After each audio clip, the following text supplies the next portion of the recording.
Good morning. Market വ്യൂവിന്റെ opening ബെല്ലിലേക്ക് എല്ലാ പ്രേക്ഷകർക്കും സ്വാഗതം. ആദ്യം തലക്കെട്ടുകൾ. തുടർച്ചയായ തകർച്ചയിൽ നിന്ന് കരകയറാൻ വിപണികൾ, വിദേശ സൂചനകൾ അനുകൂലം. റിലയൻസ് ഇൻഡസ്ട്രീസിന്റെ പാദഫലം ഉറ്റുനോക്കി നിക്ഷേപകർ.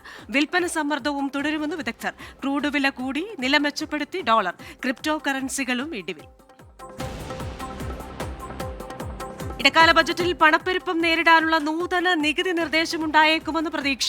സെക്ഷൻ 80C കിഴിവിൽ പുനഃക്രമീകരണം പ്രതീക്ഷിച്ച് സാമ്പത്തിക ലോകം. ഇടത്തരക്കാരുടെ ആശങ്കകൾ പരിഹരിക്കാൻ 80C പരിധി ഉയർത്തിയേക്കുമെന്ന് സാമ്പത്തിക നിയമ വിദഗ്ധൻ രാഹുൽ ചർക്ക. രാജ്യത്തെ ചോളം കയറ്റുമതി ഗണ്യമായി കുറഞ്ഞെന്ന് റിപ്പോർട്ട്. 3 ലക്ഷം മെട്രിക് ടൺ വരെ കയറ്റുമതി ഉണ്ടായിരുന്നത് ഡിസംബറിൽ 30,000 മെട്രിക് ടണ്ണായി കുറഞ്ഞു. പ്രാദേശിക വില കൂടിയത് തിരിച്ചടിയായെന്ന് വിലയിരുത്തൽ. ബംഗ്ലാദേശും വിയറ്റ്നാമും അടക്കമുള്ള രാജ്യങ്ങൾ ചോളം വില കുറവുള്ള ലാറ്റിൻ അമേരിക്കൻ രാജ്യങ്ങളെ ആശ്രയിച്ചത് തിരിച്ചടിയായി. ഫിൻടെക് കമ്പനികൾക്ക് സ്വയം നിയന്ത്രണ സംവിധാനം കൊണ്ടുവരാനുള്ള കരട് പുറത്തിറക്കി RBI. നീക്കം ഫിൻടെക് ആപ്പുകളുമായി ബന്ധപ്പെട്ട ഡേറ്റാ മോഷണം വർദ്ധിച്ച പശ്ചാത്തലത്തിൽ. സൈബർ സുരക്ഷയും ഉപഭോക്തൃ സംരക്ഷണവും ഉറപ്പാക്കണമെന്ന് കേന്ദ്ര ബാങ്ക്. സാമ്പത്തിക ലോകത്ത് നിന്ന് സമ്മിശ്രമായ വാർത്തകളാണ് കഴിഞ്ഞ ദിവസവും ഇന്ന് രാവിലെയും ഒക്കെ വരുന്നത്. അതിൽ കേരളത്തിൽ നിന്നുള്ള ഒരു സന്തോഷ വാർത്ത. തൃശൂർ ആസ്ഥാനമായിട്ടുള്ള സൗത്ത് ഇന്ത്യൻ ബാങ്ക് 305.36 കോടി രൂപ ലാഭമുണ്ടാക്കി. അതുപോലെ തന്നെ ബാങ്കിന്റെ നിഷ്ക്രിയ ആസ്തി കിട്ടാക്കടം കുറഞ്ഞു. പല ബാങ്കുകളുടെയും കിട്ടാക്കടം കുറയുന്നു എന്നത് വലിയ ഒരു നല്ല വാർത്തയാണ്. അതുപോലെ തന്നെ ഈ ബാങ്കിന്റെ വായ്പാ വിതരണം കൂടിയിട്ടുണ്ട്.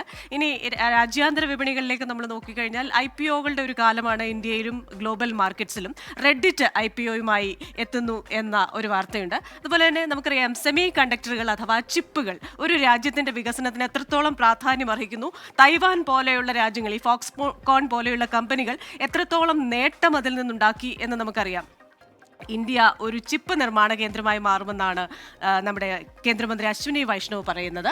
ഇനി നമ്മൾ ഓഹരി വിപണികളിലേക്ക് വന്നു കഴിഞ്ഞാൽ വിപണികൾ ഇന്നൊരു തിരിച്ചുവരവിന്റെ പാതയിലാണ്. നിഫ്റ്റി ഇപ്പോൾ 183 പോയിന്റ് ഉയർന്ന് 21,646 വ്യാപാരം നടക്കുന്നത്.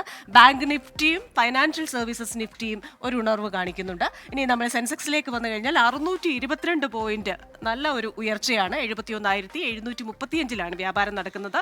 ഡോളർ 2 പൈസ ഉയർന്നാണ് ഇപ്പോൾ വ്യാപാരം നടക്കുന്നത്. നമുക്കൊരു അതിഥിയുണ്ട്. ശ്രീ പോൾ തോമസ് ആണ് executive director DBFS. Shri Paul Thomas, very good morning. എന്തായാലും തുടർച്ചയായ 3 സെഷനിലെ തകർച്ചയ്ക്ക് ശേഷം വിപണികൾ കരകയറുന്നു. ഇന്നലെ അമേരിക്കൻ വിപണികളൊക്കെ നല്ല നേട്ടത്തിലാണ് വ്യാപാരം അവസാനിപ്പിച്ചത്. അപ്പോൾ ഇന്ത്യ അതിൻ്റെതായിട്ടുള്ളൊരു ഊർജ്ജം ഉൾക്കൊണ്ടിട്ടുണ്ട്.